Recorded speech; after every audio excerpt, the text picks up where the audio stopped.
Exactly. Ano tong sa pasyente, kay Mrs. Del Valle, ano yung kaso nito? Manyari po, nung una, kung napanood niya sa programa ninyo, nagsadya po sa tanggapan at payat na payat po dati yan. At siya na po ang magsasabi kung ano ang naging karanasan niya ukol sa pag-inom ng herbal. Sapagkat ang kabanyang lingkod ay walang karapatang magsabi kung ano ang bisa, mainam na po yung atin yung gumamit. Okay, Mrs. Del Valle, anong parang familiar sa akin. Isa ka ba nakita namin doon sa mga na-interview before? Opo. Sa camera? Kaya parang familiar sa akin ang mukha niyo. Or na-interview ka namin siguro na hindi lang namin siguro, nadaanan ka namin sa camera? Okay, Opo, sige. Anong kaso ninyo dito? Anong nararamdaman ninyo? Sa kasalukuyan? Ano yung sakit ninyo? Ano yung kasalukuyan po, wala akong nararamdaman na ngayon. Buhat nung ako'y makainom po nung herbal ni Carey. Kasi ako po ay inopera dahil meron po akong cancer sa matres. Okay. At yun po ay napatunayan nung binayopsy, yung kinuhang bukol sa akin, ay ito po ay stage 3B. Stage 3B. Para po akong hindi ko malama kung ako hihimatayin ang pagkakasabing diretso ng doktor sa akin. Dahil pagka stage 3B po, ay mahirap na humakyur yun. Kaya sabi sa akin, lagi ho akong magpapacheck up, tapos marami sinabi sa akin na ako daw chemotherapy, radiation, ganyan-ganyan po. Ay halos naman, sa pagkaka-opera ko pong yon noong December 18, 2008, ay halos maubos naman ho naman ng aming kabuhayan. Sa totoo lang ho, meron kami natitira isang sakyan na ibenta ho namin. Tapos pati ho yung aming bahay, medyo naisanla namin. At yung pong anak ko na nasa Italy, ay umuha po sa akin. Sabi niya, Diyos ko, Mami, halos wala na ako. Naipadala ho niya sa akin, nasa 300,000+. Tapos nung humingi pa ako para sa chemo, at saka sabi niya, Mami, parang hindi ko na po kaya. Kasi minsan po naisip ko kung wala akong takot sa Panginoon, parang gusto ko na magpasagasa para makapagpadala ko ito ng pera. Siyempre, naawawa ko sa anak ko. Ako'y nanalangin. Nagdasal na lang ako, Lord, kayo nabahala dahil hiram lang naman ang buhay ko. Hanggang isang araw ho, dumating yung kapatid ko na taga-Kalamba. Sabi niya, Cora, i-take mo itong herbal na ito. Subukan mo. Kasi kami nag-uusap din ng mga kapatid mo. Kung magpapakema, wala na ho akong ikakaya dahil ang per session po ay 50,000 plus radiation na 10,000 sa loob po ng 6 na session ay umaabot po ng 360. Sabi po sa akin ng doktor, sabi ko, baka hindi na po namin kayanin yon.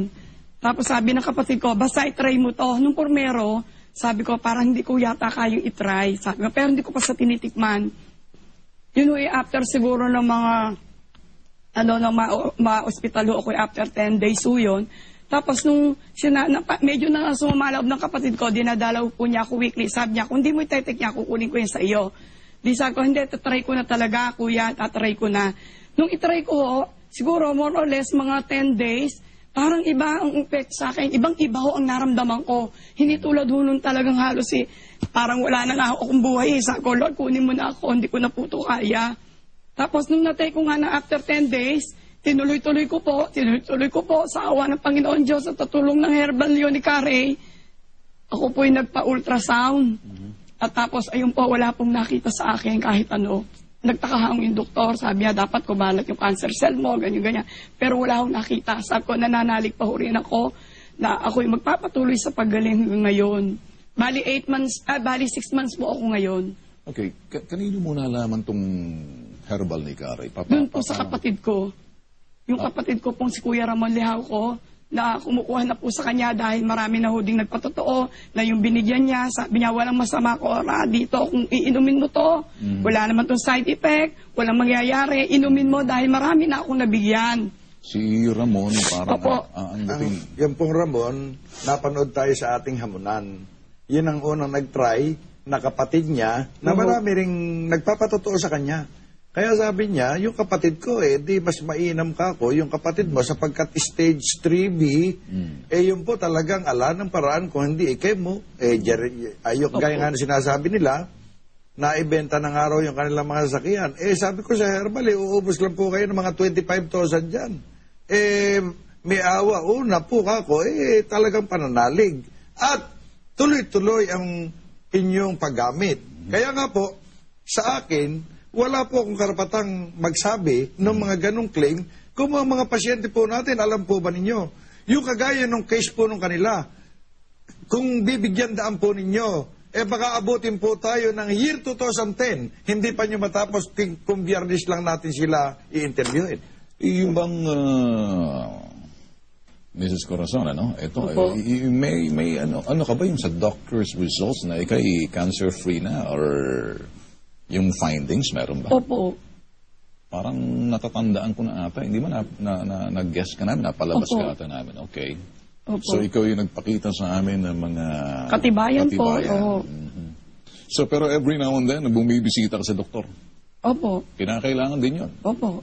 Para mapatunayan ko po kasi almost mga 6 months na po ako ngayong half Ano ang year. sabi ng doktor nyo nung makita kayo na biglang... Natuwa naman po siya. Sabi niya, okay, yun yung sa pananalig mo at nakatulong sa iyo, at least, napakalaking bagay. At kami natutuwa na rin kahit papaano na nakatulong yan sa iyo. Kasi sabi ko nga po, wala. Anong ibig niyong sabihin niya nakatulong sa inyo? Ano yung ibig niyong sabihin? Nakatulong? Nakatulong mo sa akin yung herbal na yun. Yung herbal. Oo. Yung ibig niyong sabihin ng pananalig mo, anong ibig sabihin? Yung pananalig ko na ako'y may trust, unay si Panginoon Diyos kasi sinabi ko po sa Kanya, at pangalaway doon po sa gamot. Okay. Doon sa... Sa herbal po. Opo. Okay. So ngayon, ano sabi ng anak mo sa Italy? Ang sabi po ng anak ko, ay, Mami, ako'y nagpapasalamat sa Diyos at kung ako'y makakagawa ng paraan, ayusin ko papeles nyo, magdala ka dito ng maraming gamot at hindi lang po yun.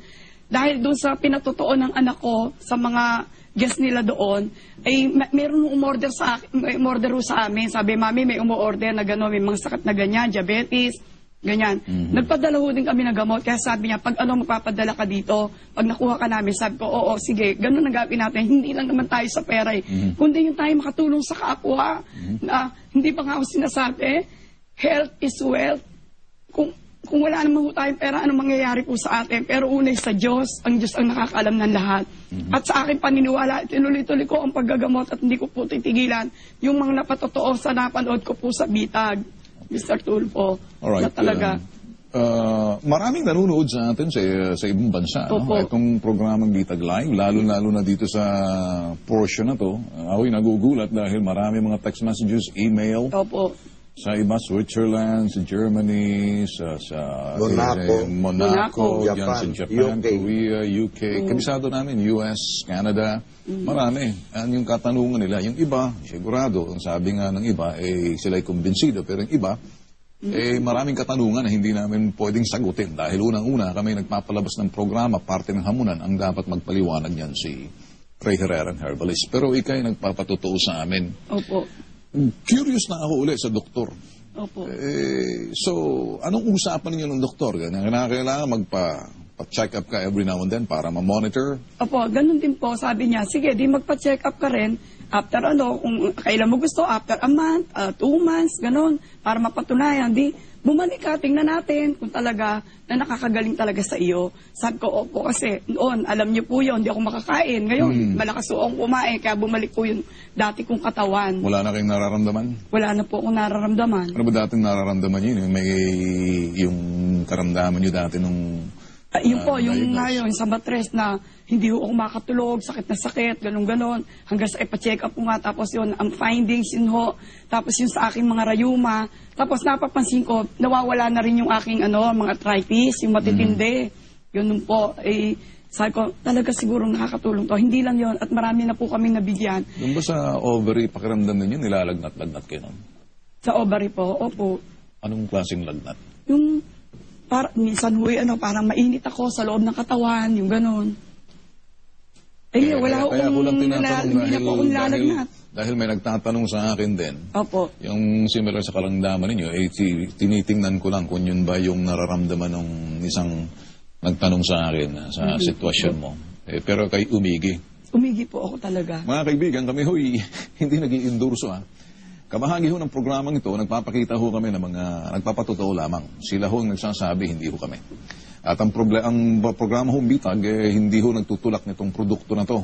Ang sa amin lang ho, kabahagi ho ng aming ginagawang pag-iimbestiga at paghahamon. Kung ito ho'y nagre-resulta ho ng magandang kahihinatnan, iiwan ho natin nandyan.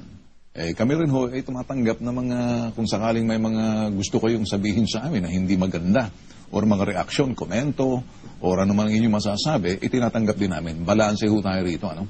Hindi puro good, pati yung nasasabing hindi maganda. Sa iyo, Kare, merong mga bagay na kuminsan,